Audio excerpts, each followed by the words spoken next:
ഇന്നെനിക്ക് പറയാനുള്ളത് രോഗശാന്തി എങ്ങനെ നേടിയെടുക്കാം, ലഭിക്കാം എന്നതല്ല, മറിച്ച് രോഗശാന്തി എങ്ങനെ സ്വീകരിക്കാം എന്നതാണ്.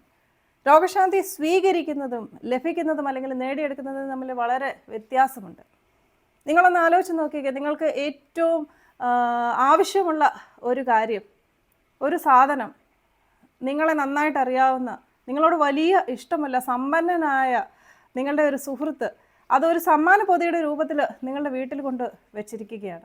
പക്ഷേ ഇതിനെക്കുറിച്ച് ബോധ്യമില്ലാതെ, ഇതിനെക്കുറിച്ചുള്ള അറിവില്ലാതെ നിങ്ങൾ പിന്നെയും പിന്നെയും ആ സമ്പന്നനായ നല്ലവനായ നിങ്ങളുടെ സുഹൃത്തിനെ കാണുമ്പോൾ നിങ്ങളുടെ മനസ്സിൽ വരുന്ന വിചാരമാണ്, ഞാൻ ചോദിച്ചാൽ ഇവനെ തരുമായിരിക്കുമോ, എനിക്ക് എന്തെങ്കിലും സഹായം ലഭിക്കുമോ ഇവൻ്റെ അടുക്കൽ ചെന്നല്ലോ, അതോ വെറുതെ ചോദിച്ച് വെറുതെ ഞാൻ നാണം കെടുക്കുമോ എന്നുള്ള ആ ഒരു ശങ്ക നിങ്ങൾക്ക് ഉണ്ടാകുന്നു, സ്വാഭാവികമായിട്ടും വരുന്നു.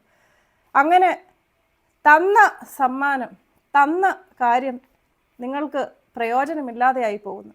ഒരു രോഗശാന്തിക്കുള്ള മരുന്ന് നമ്മളുടെ കയ്യിലുണ്ടെങ്കിലും അത് ഉപയോഗിക്കാൻ അറിയാൻ മേലാതെ സൗഖ്യം നേടാതെ പോകുന്നത് പോലെ തന്നെയാണ് ഇത് പറഞ്ഞു വരുന്നത്. 2026 വർഷങ്ങൾക്ക് മുമ്പ് യേശു സൗഖ്യം നേടിത്തന്നു.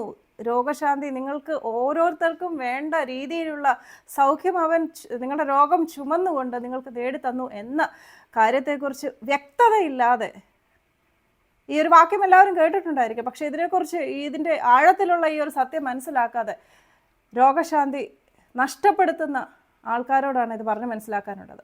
രോഗശാന്തിയിലേക്കുള്ള ഒരു ഹീലിംഗ് ജേണിയുടെ ആദ്യത്തെ പടിയാണ് പ്രാർത്ഥനയല്ല, ഉപവാസമല്ല, കണ്ണുനീരുമല്ല. ആദ്യത്തെ പടിയാണ് ഹൃദയഭാവം മാറ്റുക എന്നുള്ളത്. വിശ്വാസത്തോടുകൂടി സ്വീകരിക്കാനുള്ള, ഇതെനിക്ക് ദാനമായിട്ട് ദൈവം തന്നതാണ് എന്നുള്ള സത്യം മനസ്സിലാക്കി അത് സ്വീകരിക്കാനുള്ള ഹൃദയഭാവം, അത് സ്വീകരിക്കാനുള്ള ഹൃദയഭാവം നമ്മൾക്കുണ്ടാകുമ്പോൾ വലിയ വിശ്വാസം നമ്മൾക്ക് സ്വാഭാവികമായിട്ടും വരും.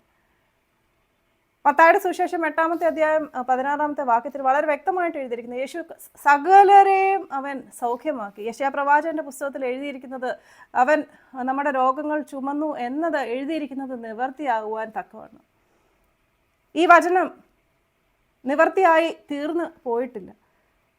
ദൈവത്തിൻ്റെ വചനങ്ങൾ കാലാകാലങ്ങളോളം നിലനിൽക്കുന്ന വചനങ്ങളാണ്, നിലനിൽക്കുന്ന പ്രോമിസസ് ആണ്. ഇതിന് എക്സ്പയറി ഡേറ്റ് ഇല്ലാത്ത വസ്തുത തന്നെയാണ് എന്നുള്ളത് പറഞ്ഞ് മനസ്സിലാക്കുന്നു. അതുകൊണ്ട് 2026 വർഷങ്ങൾ കഴിഞ്ഞിട്ടും നിങ്ങൾക്ക് ഓരോരുത്തർക്കും നേടിത്തന്ന ആ രോഗശാന്തി ലഭിക്കുവാനുള്ള, സ്വീകരിക്കുവാനുള്ള ഹൃദയം നിങ്ങൾക്കുണ്ടാകട്ടെ. അപ്പോൾ ഇന്നു മുതൽ രോഗിയാണ് എന്നുള്ള ചിന്ത നിങ്ങളുടെ മനസ്സിൽ വരുവാണെങ്കിൽ നിങ്ങൾക്ക് പറയുവാനുള്ള ഒരു കാര്യമാണ്, ഞാൻ ഇന്നു മുതൽ രോഗിയല്ല. 2026 വർഷങ്ങൾക്ക് മുമ്പ് യേശു നേടിത്തന്ന രോഗ സൗഖ്യം സ്വീകരിച്ച ദൈവത്തിൻ്റെ പുത്രനാണ്, പുത്രിയാണ് ഞാനെന്ന് വിശ്വാസത്തോടുകൂടി തന്നെ പറയുക.